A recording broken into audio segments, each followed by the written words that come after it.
skills. Thank you.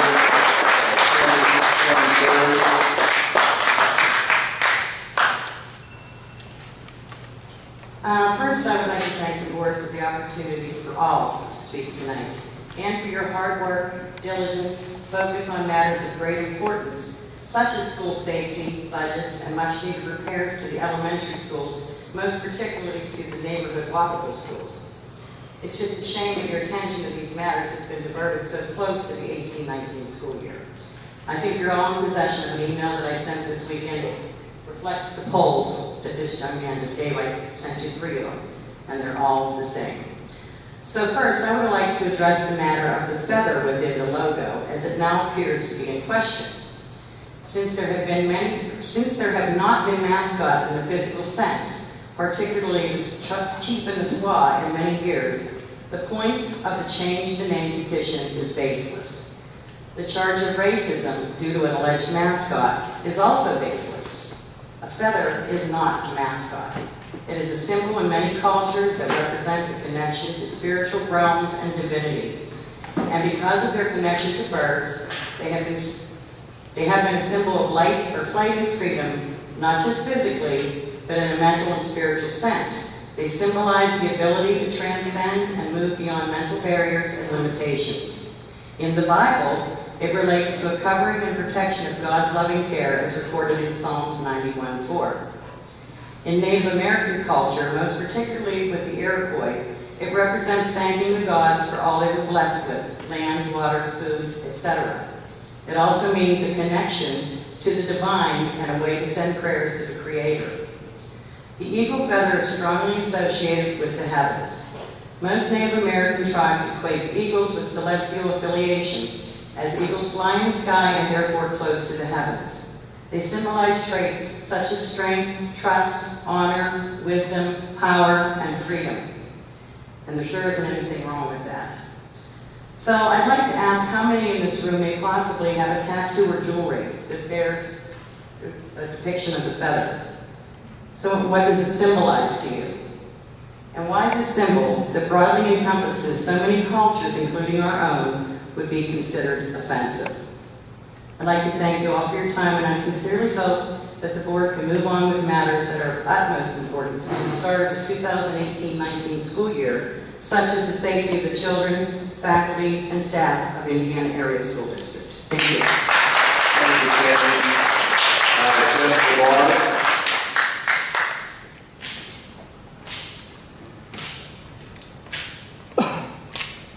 I'm in favor of keeping everything the way it is. If that's the case, we're just a little bloop on the radar. If that's the case, then why doesn't the Florida Seminoles change their name? Tampa Bay Buccaneers, Kansas City Chiefs, Pittsburgh Pirates. How about them? How about the Los Angeles Angels? All think about the names, Pirates. Somebody plundered the seas, trying to kill people. The reason why we really brought them here tonight was one little piece of the paper in here, and which I'm very sad to hear the person say. Since I am a white, I can use my privilege to talk. A privilege is for everyone, no matter what race you are, what color you are, nationality. That's all I gotta say.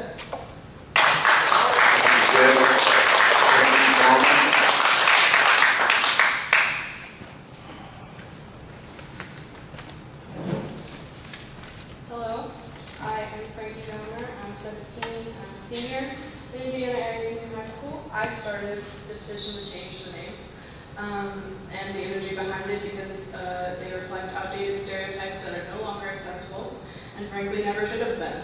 A group of marginalized people should never be used as a sports symbol, and I believe that many people across the United States have recognized this. Campaigns to stop harmful Native American stereotypes in sports and media were started by the National Congress of American Indians in 1963 and have been ongoing since then. IUP had exactly the imagery and nickname we have now until 2007, when NCAA regulations against Native American stereotypes made the university realize their imagery was inappropriate. The Indiana School Board recognized this somewhat when they retired the Indian mascot and much of the imagery several years ago. I believe the time has come to complete this process. Wouldn't it be a better, more positive learning environment for students if we stopped using this entire culture of people as a nickname? It's been proven that it is psychologically harmful for Native American children to see their culture presented in a stereotyped way. It's also not historically accurate to our region. The IHS sign out front depicts a chief wearing a war bonnet, but the Shawnee that lived here did not wear those. They were for the Great Plains Indians. The totem pole sign in front of IHS represents something from the Pacific Northwest. 582 people have signed my petition as of 4:15 p.m. today. I know that's not as many people as the other petition, and I know it's not even half. But the fact that we have 582 people is something. I believe it's worth starting a committee run by students at IHS, as well as one run by the school board to discuss this issue and figure out a way to resolve it. I want the committee at IHS to be open to everyone, regardless of their views, and to be educational for all involved. I've been speaking to many other people about how to go about this, and I believe the best way is through educating everyone about this issue and then letting them decide for themselves whether they believe that preserving these Indian stereotypes is a positive influence on our sports teams and our school's reputation. I know in the end nothing will change unless we learn about the issue in full. This is not about our school's history, nor does it concern tradition. Everything changes and will continue to change. If our community can agree to retire this nickname, we can show everyone that we care about being respectful and that we value equality for all peoples. Thank you for considering my request. Thank you, Tracy.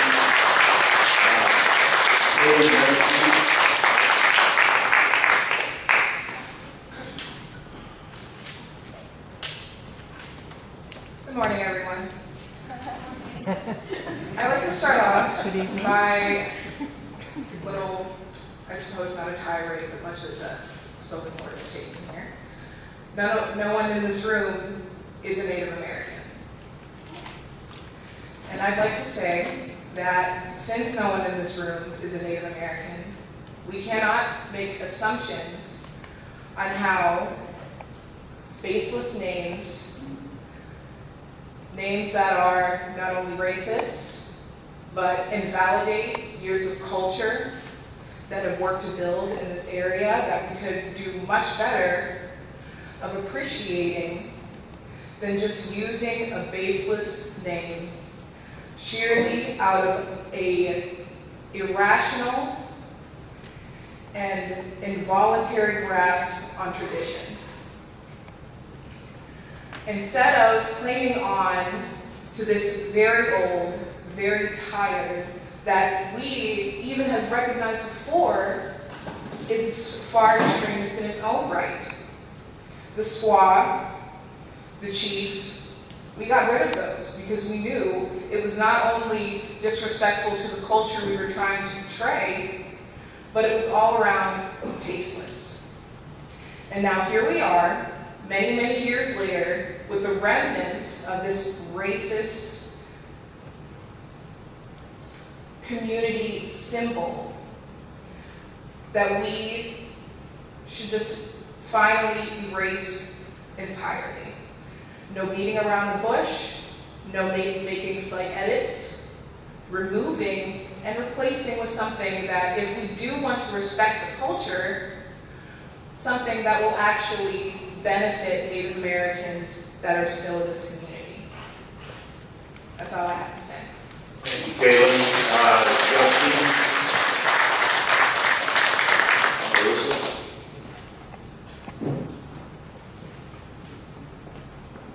Hello, everyone. My name is Justin Marusha, and I'm not for one side or the other. I could care less if the name stays or changes because it's not going to affect my life. That's not because I'm white or because I'm privileged, because it's not going to affect anybody's life. Really, it's not. It's just a non-issue. And we're not here because we have self-appointed arbiters of offense on one side and self-appointed keepers of honor on the other. We're here because of the Haudenosaunee, the Iroquois Confederacy. That is where Indiana got its name from. It was from the Six Nations. And if I may read, and this comes from the actual government, which is still recognized today in North America. The Iroquois Confederacy is actually the oldest known democracy in our North America country here. And it wasn't long ago that the United States recognized it with a resolution that the United States Constitution was actually adapted from their democracy. And as we all know what democracy is, it's a majority leading through a minority or over the minority.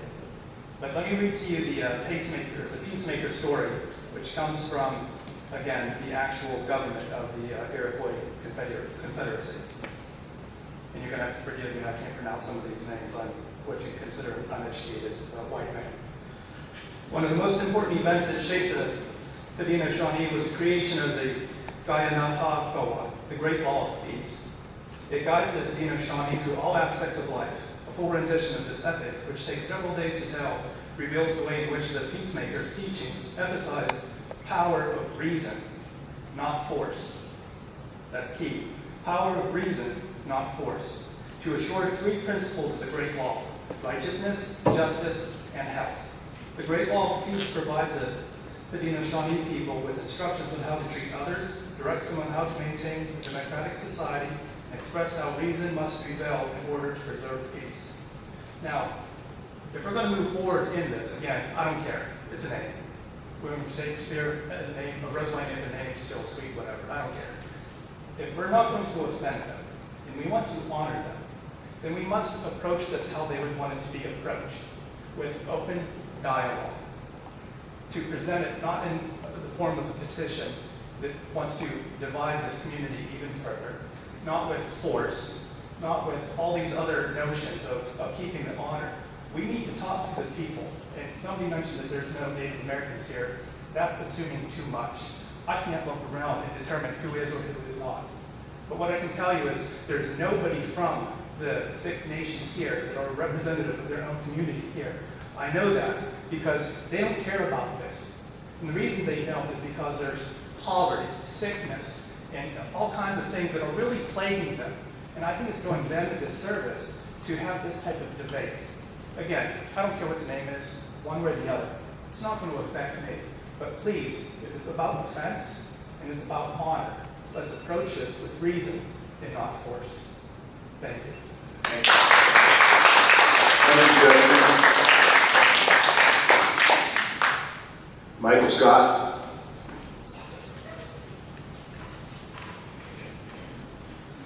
I approach it today as Native American. I am not just Native American in bloodline, but also through practice. I have done the sweat lodges, the vision quests, pipe ceremonies. I have skinned my own deer, tanned my own hides, made my own drums, made my own rattles. I had a very good friend, mentor, by the name of Robert Walking Eagle. He was a Mississippi Seminole Indian, full-blooded, and we had this conversation whenever they were talking about the colleges. And neither one of us are offended by the Native American as a symbol, because as a symbol, it's a mascot, and that mascot is something that people have pride in, but it's also something that we see as power. What he did say, though, which I thought was very interesting, was that he saw this more as a cultural genocide. That the governments of this country have done so many terrible things to the Native Americans that they want people to forget. And they can't forget as long as we have these symbols of Native Americans out there for people to see. And that if you tell people that this is racist, that you should fight it, that it's offensive, they'll believe it. And they will fight the battles for them. And they will help remove the name. But in removing the name, they remove the memory. And they remove the memory of what the governments did to the people. Maybe the problem isn't in the name or the symbolism, but in the fact that we don't teach in the schools what Indians were to this country. We don't teach about the medicine wheel. The medicine wheel has 4 colors to it. White for the north, it has red for the east, yellow for the south, black for the west, and they represent the 4 seasons: winter, spring, summer, and fall. But they also represent the 4 races. And the Native Americans see that the 4 races someday will all come together, and they will be unified. But they're not going to become unified when we fight amongst ourselves, when we make assumptions of other people's belief systems without doing any kind of due diligence to find out what they really believe. what they were really like, what they believed in. I grew up on McHenry Road, which is only a couple miles from here. And my neighbor, Mr. McHenry, grew up in that house. And probably today he'd be a little over 100 years old, but he told me when he was a child that on Sundays the Indians would come out of the woods and they would all go to church together. That was only 100-some years ago. Not even 100 years ago. Where are the Indians today? The only memory that we have of them is in these symbols. And we need to keep those, but not only keep them, we need to teach people what they really mean. I can tell you that I'm not the only Native American in this room. There may be people who just have a small amount of Native blood, but whenever they use the term redskin, well, Native Americans were red. My grandfather, when he would get tan, he was a redskin. I used to tease him about it. But it's just part of the heritage. 3 minutes. I'm sorry. 3 minutes are up, Mike. Okay, thank you.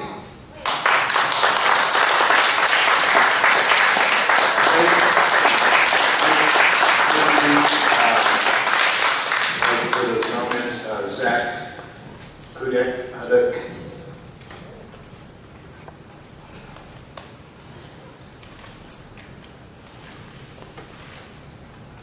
Hello. There's been a lot of great speakers so far, educating us on the local tribes here. I'm by far not an expert, but a bit of a buff. My family has a camp up in the Allegheny National Forest, right next to the Cannaboma Trail. And I've been a little bit of a student of the history of the 6 civilizations. I've actually been to Olean, here where they believe the capital of the 6 civilizations was. Fortunately, it was to play poker, but nonetheless, I enjoyed a lot of the local, and I would talk to people, I'd ask them, I see things and ask questions. And I think everybody here would agree that, yes, Indian is a generic term. But what we can have the fighting Iroquois, the fighting Seneca, the fighting Shawnee. Why not keep this a generic term and then expand on it? We need to bring in educational programs. Have these people learn about the native tribes here.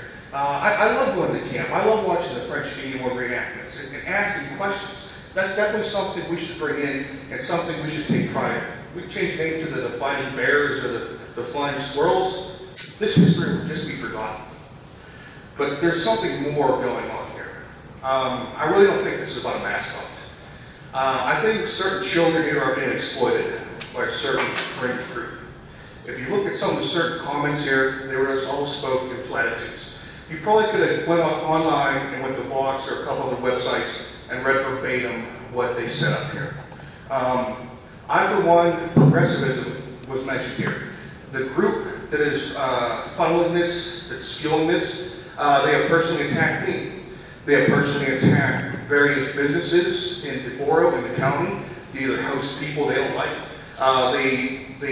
Many members of this group claim to be part of domestic terrorist groups Antifa, Black Lives Matter, and by any means necessary.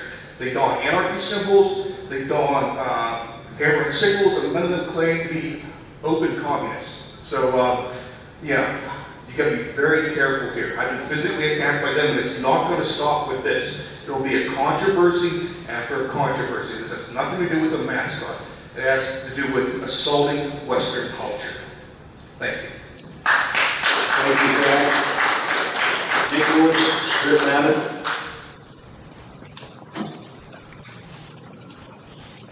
Hey, I'm a Indiana graduate as well. I just wanted to say that the gentleman who just spoke has posted videos of himself in blackface, so that's what you guys have on your side.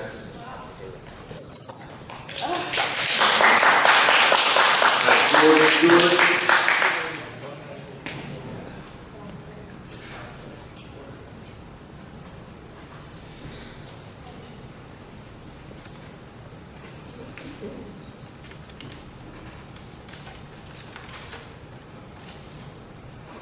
Members of the Indiana Area School Board. Excuse me, my name is George Stewart. I taught industrial arts technology in the Indiana Area Senior High School for 35 years.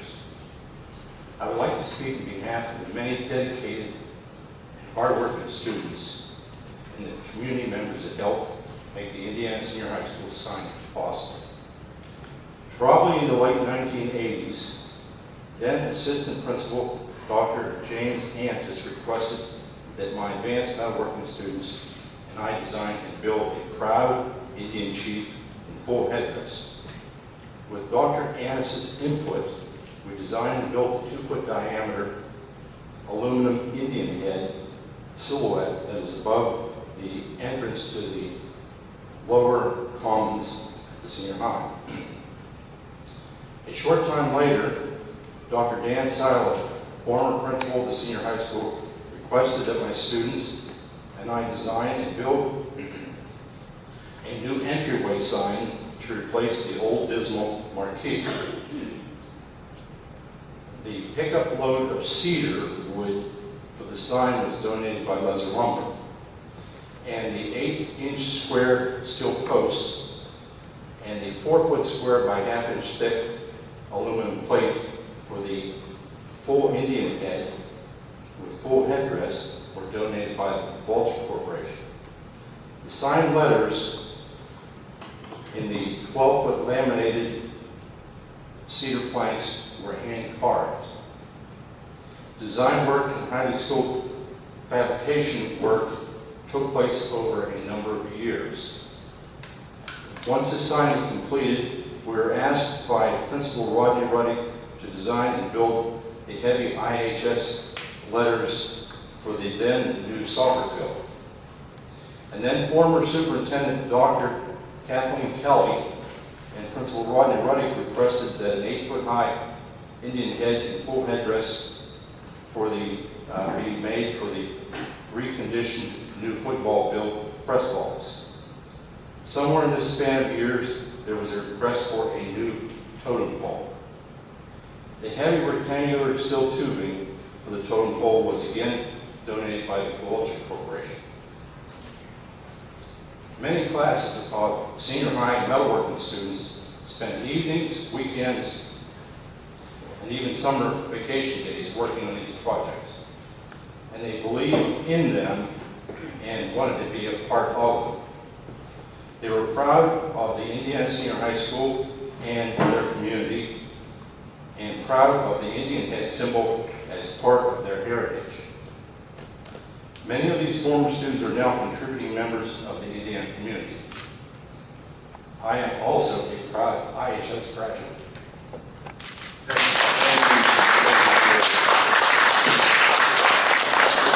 concludes our public comment for this evening.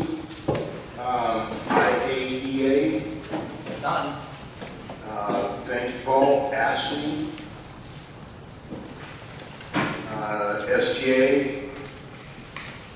Stuka. Superintendent's report. Thank you, Mr. President. My goal tonight is to update you on a variety of items. Number one, we will be sending out letters to our elementary parents here on August 16th. It's a little bit different than what we've done in the past, but we think this is a more personal way of communicating with the parents about their child's schedules, who they're going to have as a teacher at the elementary level, and if there's any confidentiality issues, it's a best practice. So we'll issue that on August 16th. I also want to congratulate the district for being named one of the top schools districts in Pennsylvania according to NISH. They look at a variety of measures. And I want to say this, it's an honor to be a part of this community, to come in as an outsider. It is a community honor for the district. I'm quite proud of that. With that said, there's more work to be done. I apologize. Is that better? I apologize. Moving on. We have a new website that's coming out. Part of the outreach committee was a new website for the district to be able to use as an interactive tool. That will come out anytime between the end of this month and the beginning of September. Also, in front of you this evening, you're voting on the superintendent goals. My goals, these have been previously provided to you. There's 5 areas of focus: student growth and achievement, professional development and training, relationship with the board of directors, communication and community relations, and finally, organizational management. My main focus, as we've discussed over the last several weeks, is on communications and the issue of school safety, which falls under organizational management. Those are 2 big priorities coming my way as we start the school year.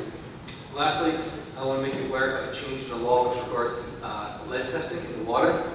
And starting in 2018-19, school districts were required by law to test the water in their schools for lead. I have the copy of the law here for you for your review. This is something that we did last year. We're going to continue this year, and we'll make it available for the public to see. As far as cost, we're looking at a cost of about $700 for tested water, which in this case I would fully recommend. We'll discuss more at the building experience and transportation meeting. And that's all I have. That's the sir. Okay, thank you, Mike. We have a presentation, senior seminar. Could the presenters please identify themselves for everybody?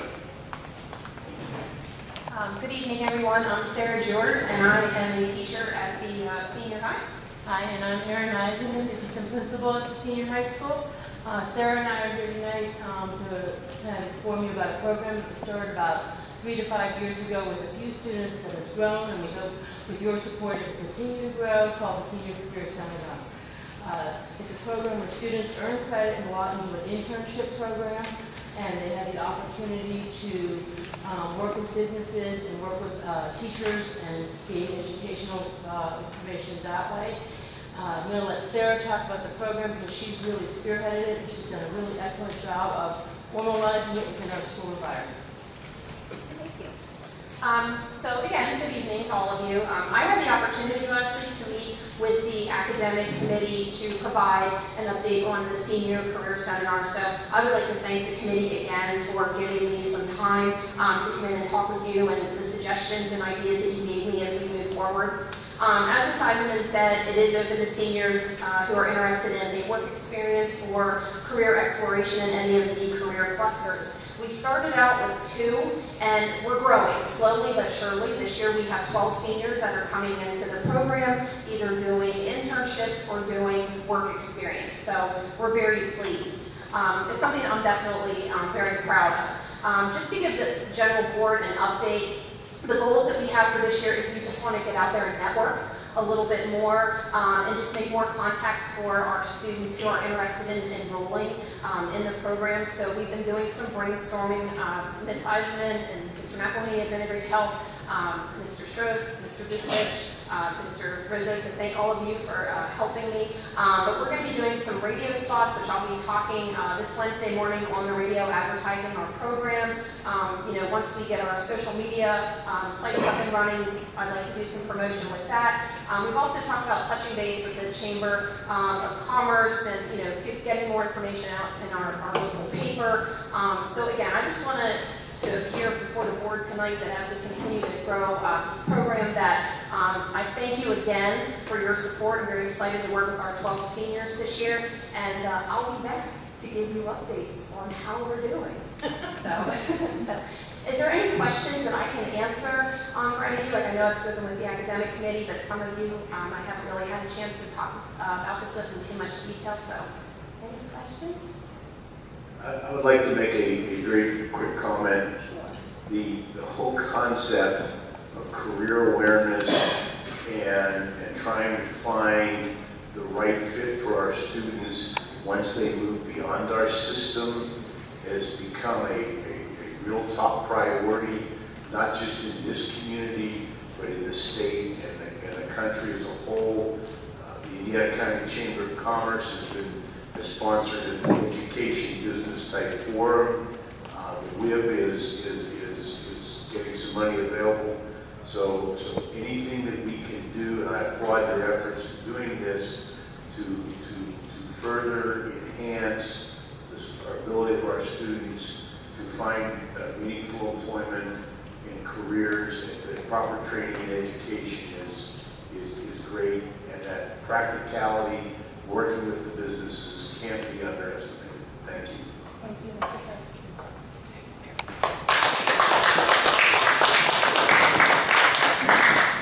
Okay, looks like we have some consent items tonight. My first question to the board is, are there any of these items that we would like, the board member would like to remove and consider individually? You have a question, or is it one you want to take a separate vote on, Terry? Okay, so we can go ahead and take them, and then we can answer your question. Are there any others? Okay, can I have a motion to accept the consent items? I'll move that we accept the consent items 1 to 12 as listed in the agenda. Second. Okay, it is moved and seconded. Terry, go ahead with your question on item 10. Just because of past experience with the wrestling mats, make sure that this is documented. Are there labels that can be put on these things that would signify ownership? I'm sure we can find some way to identify them, absolutely. And that's why we put it on the agenda, but I'm sure we can find some way to identify that. We can talk afterwards, but yes, we can find some sort of way to do that. I'd like to thank the boosters for making this gesture. Those are not free items. Any other questions, comments, or discussion? All those in favor say aye. Aye. Those opposed? Item J. I move that based on the recommendation of administration, Melanie Popson be employed as a part-time health and phys ed teacher effective August 22nd, 2018, in accordance with her certification, and at an annual salary of $75,386, step 3, masters plus 30, will be prorated for half-time pending receipt of updated clearances and Clear Act 168 forms. Second? Okay, any discussion, comments, or questions? All those in favor say aye. Aye. Those opposed? Motion carries. Safety and Security Coordinator position. Is that Mike Travis? Does Mike Travis be named the Indiana Area School District Safety and Security Coordinator in accordance with Act 44 of 2018? Okay, I'd like the superintendent to make a few comments on this motion, please. Thank you, Mr. President. As you can tell, this act has put us in the line with Act 44 of 2018. I want to be clear on a couple of things. There is no change in salary, so there's no new cost to the district. We'll also have a presentation in June of every year, update the board on where we got with regards to our safety report. And we also present this to the academic committee as well. So all that they recommend is before, and has my full support as well, to be in compliance with the law, sir. Mr. Travis will still be the transportation coordinator in addition to these duties. That's correct, Mr. Kerr. He'll maintain his duties as transportation coordinator, and I'll take on these duties as well, no extra cost to the district. Any other questions, comments, or discussion? All those in favor say aye. Aye. Those opposed? Motion carries. Item M. That Mike Travis, that the contract with Giddings Protective Security for securing the threat preparedness service at a cost of $45,000 be approved as presented. I believe that's item N. We'll take it. No, I'm sorry. Item L. Very good. Okay, it's moved and second. Any further discussion on that?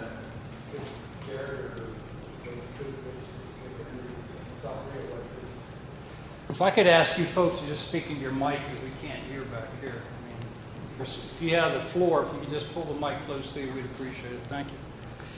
Absolutely, Mr. Kerr. This motion has my fullest recommendation. As you know, we had an executive session on this topic, and this firm will help us build our safety plan to make sure we're in compliance not only with best practices of state law, but make sure we have a safe environment for all our kids and that we practice the routines on a regular basis that we're prepared for in case of such emergency. And if you look what's going on in local news, I think it's more timely than ever. The difficulty is we're building this in flight, and this is something that's coming fast, and we need expertise to make sure that our kids are protected in case of such a terrible and tragic event. This firm is an expert firm. They have my full support, and I ask you to approve the motion as is, sir. The only comment I have is this includes, the $45,000 includes, the board previously approved $3,500 for getting to do active shooter training in our district, and that is included in this contract, so it's not new cost of $45,000. That includes the $3,500 that was previously approved. And I believe also they've given us a reduction, reduced price is $45,000 because we hired them to do the comprehensive audit for the whole district. The security audit, yes. Okay, any other discussion or comment? All those in favor say aye. Aye. Those opposed? Now, item M, ad hoc committee. The ad hoc committee titled the School Climate Preparedness Committee be approved from July 1, 2018 through June 30, 2018. Moved and second. Mike, if you would, a few comments from you, please. Absolutely, Mr. President. committee will be in existence for 1 year. At the end of the year, we'll reevaluate and see if we want to make a current committee or part of a subsequent committee, buildings and grounds and transportation. It's in our best interest to really divide and conquer the amount of work we have ahead of us. For example, this committee will have 3 subcommittees: fiscal plan, operations, communication, and social emotional learning. We'll work throughout the year to build a plan that addresses all 3 needs. Obviously, the first 2 come out of the gate with our physical plan issues and our operations communication issues to make sure we're in alignment with how we're going to move forward and how we're going to communicate in such an event. One thing I want to make the public aware of is in our newsletter that's going to be released, we're including a letter to parents about the various drills we'll have occur during the course of the year. Because we know when we do these type of drills, it creates a sense of paranoia and some concerned feelings. So we want to make parents know that these are planned events. We'll communicate once events are occurring. We'll communicate with parents that we did conduct them, and it's in the best interest of their child. And we want to make them aware now before it gets too late. Now, obviously, let me be very clear. We're not going to communicate weeks or days ahead so people know when we're doing our trainings. But once the trainings occur, we'll let parents